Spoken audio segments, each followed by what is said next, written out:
തിരുവനന്തപുരം വിമാനത്താവളത്തിലെ IBO ഉദ്യോഗസ്ഥ മേഘ മധുവിന്റെ മരണകാരണം അറിയാൻ സൈബർ സെല്ലിന്റെ സഹായം തേടി പോലീസ്. കോൾ വിവരങ്ങളും ഡേറ്റ റിക്കവറിയും കഴിഞ്ഞാലേ ആത്മഹത്യയുടെ കാരണം വ്യക്തമാകുകയുള്ളൂ എന്ന് പോലീസ് പറഞ്ഞു. മൃതദേഹം 2 ഭാഗങ്ങളായി വേർപെട്ടിരുന്നു. മേഘ ട്രെയിനിന് മുന്നിലേക്ക് എടുത്തു ചാടുകയായിരുന്നു എന്നാണ് ലോക്കോ പൈലറ്റിന്റെ മൊഴി. അതേസമയം മേഘയുടെ മരണത്തിൽ ദുരൂഹത ആരോപിച്ച് കുടുംബവും രംഗത്തെത്തിയിട്ടുണ്ട്. മേഘയ്ക്ക് മറ്റ് പ്രശ്നങ്ങൾ ഉള്ളതായി അറിവില്ല എന്നും സംഭവത്തിൽ കൃത്യമായ അന്വേഷണം വേണമെന്നുമാണ് കുടുംബത്തിന്റെ ആവശ്യം. പ്രശാന്ത് ശങ്കരമംഗലത്ത് ഒപ്പം പത്തനംതിട്ടയിൽ നിന്ന് മിഥുൻ മുരളി എന്നിവർ ചേരുന്നു. ആദ്യം പ്രശാന്തിലേക്ക് വിവരങ്ങൾ. പ്രശാന്ത്,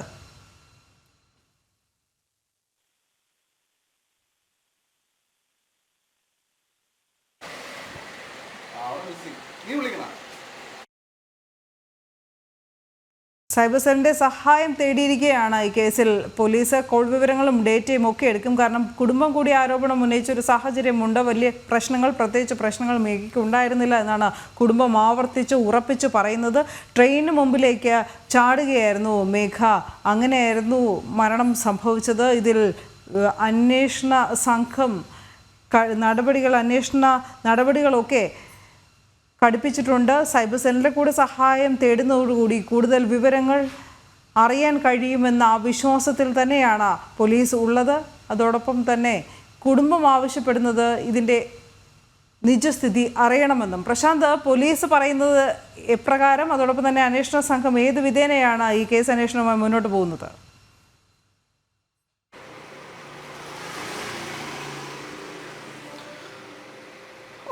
തിരുവനന്തപുരത്ത് വിമാനത്താവളത്തിലെ IBO ഉദ്യോഗസ്ഥയായ മേഘ മധുവിന്റെ ആത്മഹത്യയിന്മേലാണ് ഇപ്പോൾ പോലീസിന്റെ അന്വേഷണം തുടരുന്നത്. കുടുംബം അടക്കം ഈ വിഷയത്തിൽ ഒരു ദുരൂഹത ആരോപിക്കുന്നുണ്ട്. ഈ സാഹചര്യത്തിലാണ് കൂടുതൽ വിവരങ്ങൾ, അതായത് ഈ ആത്മഹത്യയുമായി ബന്ധപ്പെട്ട കൂടുതൽ വിവരങ്ങൾ അന്വേഷിക്കുന്നതിനായി പോലീസ് നീങ്ങുന്നത്. മേഘയുടെ ഫോൺ വിവരങ്ങളും അതോടൊപ്പം തന്നെ സാമൂഹ്യ മാധ്യമ ഇടപെടലുകളും അല്ലെങ്കിൽ പോസ്റ്റുകളും ഡാറ്റ അടക്കമുള്ള കാര്യങ്ങൾ അതുമായി ബന്ധപ്പെട്ട ഈ വിഷയങ്ങളിലെല്ലാം ഒരു അന്വേഷണം നടത്തുന്നതിന്റെ ഭാഗമായി ഇപ്പോൾ സൈബർ സെല്ലുമായി ബന്ധപ്പെട്ട് ഈ അന്വേഷണം നടത്തുവാനുള്ള നീക്കത്തിലേക്കാണ് പോലീസ് കടന്നിരിക്കുന്നത്. അതായത് ഈ ഡാറ്റകൾ പരിശോധിക്കും. അതോടൊപ്പം തന്നെ ഫോൺ രേഖകൾ, ഈ അടുത്ത സമയത്ത് സമീപ പ്രദേശങ്ങളിലെല്ലാം ആരെയാണോ മേഘ ഫോൺ ചെയ്തത് എന്ന് അടക്കമുള്ള കാര്യങ്ങൾ പോലീസ് പരിശോധിക്കും. അങ്ങനെ പരിശോധിച്ചുകൊണ്ടൊരു അന്വേഷണത്തിലേക്കാണ് നീങ്ങുന്നത്. കഴിഞ്ഞ ദിവസം രാവിലെ 9:30 തിരുവനന്തപുരത്ത് ചാക്കയ്ക്ക് സമീപത്ത്, ചാക്കയ്ക്കും പേട്ടയ്ക്കും ഇടയിലായി ഈ മരിച്ച നിലയിൽ മേഘ മധുവിനെ കണ്ടെത്തുന്നത്. ജോലി കഴിഞ്ഞിട്ട്, അതായത് നൈറ്റ് ഷിഫ്റ്റ് കഴിഞ്ഞിട്ട് വീട്ടിലേക്ക് മടങ്ങുന്നതിനിടയിലാണ് അവർ ആത്മഹത്യ ചെയ്തതെന്നാണ് ഇപ്പോൾ നമുക്ക് മനസ്സിലാക്കുന്നത്.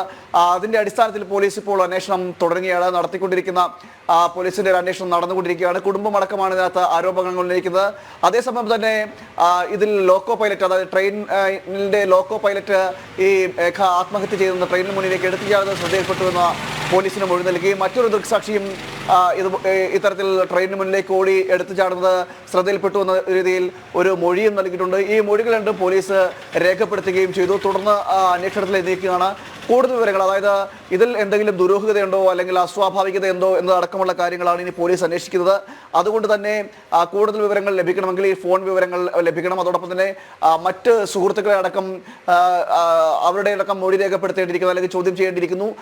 അതിലൂടെ മാത്രമേ കൂടുതൽ വിവരങ്ങൾ, എന്തുകൊണ്ടാണ് ഇത്തരത്തിൽ ആത്മഹത്യയിലേക്ക് പെട്ടെന്ന് നയിച്ചത് എന്നതടക്കമുള്ള കാര്യങ്ങൾ പോലീസിന് ലഭിക്കുകയുള്ളൂ. എന്തായാലും പോലീസും അത്തരത്തിൽ തന്നെയാണ് നീങ്ങുന്നതെന്നാണ് നമുക്ക് മനസ്സിലാക്കാൻ കഴിയുന്നത്. ഇപ്പോൾ പത്തനംതിട്ട സ്വദേശിയാണ് മേഘയുടെ ഭൗതിക ശരീരം വീട്ടിലെത്തിച്ച് സംസ്കാര ചടങ്ങുകളടക്കം ഉടൻ തന്നെ നടക്കുകയും ചെയ്യും. കുടുംബമടക്കം ഈ വിഷയത്തിൽ ആരോപണങ്ങൾ കൂടി ഉന്നയിച്ച സാഹചര്യത്തിലാണ് മേഘയുടെ ആത്മഹത്യയുമായി ബന്ധപ്പെട്ട് അതിൽ ദുരൂഹത എന്തെങ്കിലും ഉണ്ടോ എന്നതടക്കമുള്ള കാര്യങ്ങൾ അന്വേഷിക്കുന്നതിനായി പോലീസ് നീങ്ങുന്നത്. അനു, ഈ അവസാനമായി സംസാരിച്ചത് ആര് എന്നുള്ള വിവരം ഉൾപ്പെടെയുള്ളവ ശേഖരിക്കാനായി സൈബർ സെല്ലിൻ്റെ സഹായം പോലീസ് തേടുന്നതോടുകൂടി ഈ ഒരു കേസ് അന്വേഷണത്തിൽ നിർണായക കണ്ടെത്തൽ നടത്താൻ കഴിയും എന്ന് തന്നെയല്ലേ അന്വേഷണ സംഘം ഇപ്പോഴും ഉറപ്പിച്ച് വിശ്വസിക്കുന്നതും? മറ്റ് ദുരൂഹതകൾ എന്തെങ്കിലും സംശയിക്കുന്നുണ്ടോ?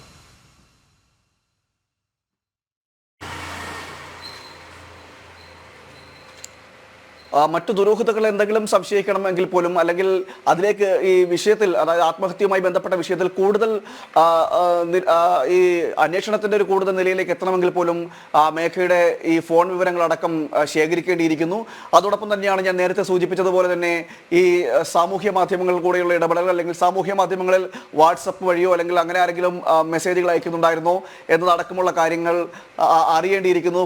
അതുകൊണ്ട് തന്നെയാണ് ഈ പ്രധാനമായും സൈബർ സെല്ലിന്റെ സഹായത്തോടു കൂടി തന്നെ ഈ ഫോൺ വിവരങ്ങളും മറ്റ് സാമൂഹ്യ മാധ്യമ അക്കൗണ്ടിന്റെ വിവരങ്ങളടക്കം പോലീസ് ശേഖരിക്കാൻ തുടങ്ങുന്നത്. അതിനുശേഷം മാത്രമേ ഉള്ളൂ നേരത്തെ സൂചിപ്പിച്ച കണക്ക് എന്തെങ്കിലും ദുരൂഹതകളുണ്ടോ അല്ലെങ്കിൽ ആത്മഹത്യയിലേക്ക് എത്തിയതിന്റെ കാരണം എന്താണ് എന്നതിലേക്ക് പോലീസിനും എത്താൻ കഴിയുള്ളൂ. ഏതായാലും കുടുംബം കൂടി ഇത്തരം ഒരു ദുരൂഹത ആരോപിച്ച സാഹചര്യത്തിലാണ്, അല്ലെങ്കിൽ ഇത്തരത്തിലൊരു സംഭവം അതൊരു ദുരൂഹത ഉണ്ട് എന്ന് സംശയിക്കുന്ന സാഹചര്യത്തിലാണ് പോലീസും ഒരു അന്വേഷണത്തിലേക്ക് നീങ്ങുന്നത്. 24 വയസ്സ് മാത്രമാണ് ഈ മേഘ മധുവിന്റെ പ്രായം. തിരുവനന്തപുരത്തെ അന്താരാഷ്ട്ര വിമാനത്താവളത്തിൽ എമിഗ്രേഷൻ വിഭാഗത്തിൽ ജോലിയെ പ്രവേശിച്ചിട്ട് 1 വർഷം മാത്രമാണ് ആകുന്നത്. അങ്ങനെ ഉള്ള ഒരു സാഹചര്യം കൂടിയുണ്ട്. ഈ ഒരു സാഹചര്യത്തിലാണ് ഈ പെട്ടെന്ന് മേഘ മധുവിനെ ആത്മഹത്യ ചെയ്യുന്ന നിലയിലേക്ക് ഒരു ചെന്നെത്തുന്നത്. അതിന്റെ കാരണം എന്താണ് എന്നതിൽ കുടുംബത്തിനും അവ്യക്തത തുടരുന്ന സാഹചര്യമുണ്ട്. അതോടൊപ്പം തന്നെ ഇതിലേക്ക് പെട്ടെന്ന് ഒരു ഇത്തരം ആത്മഹത്യ ഉണ്ടാകാനുള്ള കാരണം എന്താണെന്നുള്ളതിൽ സംശയം നിലനിൽക്കുകയും കൂടി ചെയ്ത സാഹചര്യത്തിലാണ് ഇപ്പോൾ പോലീസും അന്വേഷണത്തിലേക്ക് നീങ്ങുന്നത്. കൂടുതൽ വിവരങ്ങൾ ഇനി ശേഖരിക്കും. കൂടുതൽ വിവരങ്ങളുടെ ഭാഗമായി, അല്ലെങ്കിൽ വിവരശേഖരണത്തിന്റെ ഭാഗമായിട്ട് മേഘയോടൊപ്പം ജോലി ചെയ്യുന്നവരെ അടക്കം മൊഴികൾ രേഖപ്പെടുത്തും. അതിൽ നിന്നെല്ലാമായിരിക്കും എന്താണ് ഈ അവസാന നിമിഷം അവർക്ക് എന്തൊക്കെയാണ് പറയാനുള്ളത് എന്നത് കൂടി ആരായം. മിഥുൻ മുരളി കൂടി ചേരുന്നുണ്ട് പത്തനംതിട്ടയിൽ നിന്ന് വാർത്തയുടെ കൂടുതൽ വിവരങ്ങൾ നൽകാനായി. ഈ മിഥുൻ, ഐബിക്കും പോലീസിനും ഒക്കെ ബന്ധുക്കൾ പരാതി നൽകിയ ഒരു സാഹചര്യമുണ്ട്. ആ സംഭവത്തിൽ ദുരൂഹതയുണ്ട് എന്ന് തന്നെയാണ് അവർ ഉറപ്പിച്ച് പറയുന്നതും, അല്ലേ?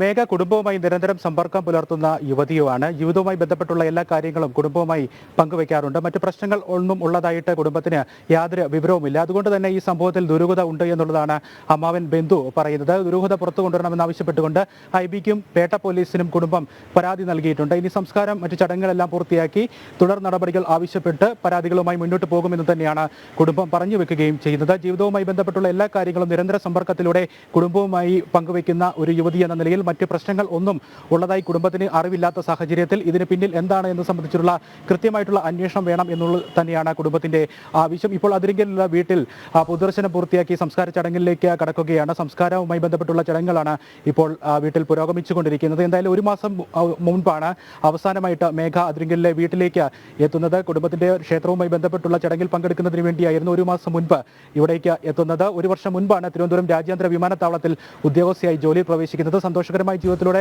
മുന്നോട്ട് പോകുന്ന യുവതിയായിരുന്നു എന്നുള്ളതാണ് കുടുംബം പറയുന്ന കാര്യം. മറ്റ് പ്രശ്നങ്ങൾ ഒന്നും തന്നെ ഇല്ലാത്ത സാഹചര്യത്തിലൂടെ കടന്നു പോകുന്ന യുവതിക്ക് എന്താണ് സംഭവിച്ചത് എന്നുള്ളത് കൃത്യമായി അറിയണം എന്നുള്ള കാര്യം തന്നെയാണ്. ആ കാര്യത്തിലുണ്ടായ ആശങ്കയാണ് കുടുംബം പങ്കുവയ്ക്കുകയും ചെയ്യുന്നത്. റിട്ടയർഡ് ഗവൺമെന്റ് ITI പ്രിൻസിപ്പൽ മധുസൂദനന്റെയും പാലക്കാട് കളക്ടറേറ്റ് ജീവനക്കാരി നിഷയുടെയും ഏക മകളാണ് മേഘ. സംഭവവുമായി ബന്ധപ്പെട്ടുള്ള ദുരൂഹത സംശയിക്കുന്നു. ആ ദുരൂഹത പുറത്തു കൊണ്ടുവരണം. മറ്റ് പ്രശ്നങ്ങൾ ഒന്നും ഈ പെൺകുട്ടിയെ ചുറ്റിപ്പറ്റിയുള്ള പ്രശ്നങ്ങൾ ഒന്നും ഉള്ളതായിട്ട് നിലവിൽ കുടുംബത്തിന് അറിവില്ലാത്ത സാഹചര്യത്തിൽ സംശയിക്കുന്നുണ്ട്. ആ സംശയം പുറത്തു കൊണ്ടുവരുന്നതിനുള്ള തുടർ നടപടികൾ ആവശ്യപ്പെട്ടുള്ള പരാതികളുമായി വരും ദിവസങ്ങളിൽ മുന്നോട്ട് പോകുമെന്ന് തന്നെയാണ് അമ്മാവൻ സന്തോഷ് പറയുന്നത്. ഇപ്പോൾ സംസ്കാരവുമായി ബന്ധപ്പെട്ടുള്ള ചടങ്ങുകളാണ് അതിരിങ്കലിലെ വീട്ടിൽ പുരോഗമിച്ചുകൊണ്ടിരിക്കുന്നത്. നിരവധി ആളുകൾ അന്തിമോപചാരം അർപ്പിക്കുന്നതിന് വേണ്ടി ഇപ്പോഴും ഇവിടേക്ക് എത്തുകയും ചെയ്യുന്നുണ്ട്. അനു. ശരി മിഥുൻ.